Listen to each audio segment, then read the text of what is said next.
ব্যবস্থা করেছি। আমরা স্থলে ঘোড়ার উপরে চড়ি, উটের উপরে চড়ি, গাড়ির উপরে চড়ি। এই যে গাড়ির ইঞ্জিন বানাইছি আমরা, এটার মেধা দিয়েছে কে?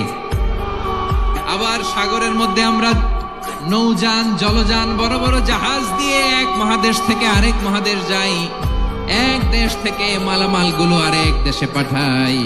সাগরের ভেতরে নৌকা গুলোরে ধরে রাখলো কে? ওয়াল ফুলকিল্লাতি তাজরি ফিল বাহরি বিমা ইয়ানফাউন নাস। মানুষের উপকার আছে এরকম সরঞ্জামাদি নিয়ে সাগরের উপরে বিশাল বিশাল জলযানগুলো চলে। এগুলো ডুবে যায় না, কাত হয়ে যায় না, পড়ে যায় না।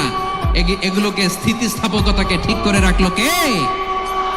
আপনারা জাহাজ দেখেছেন? জাহাজ বাড়ি চট্টগ্রাম হইলে দেখতে পারতেন। দেখছেন? বিশাল বিশাল জাহাজ, বিশাল জাহাজ।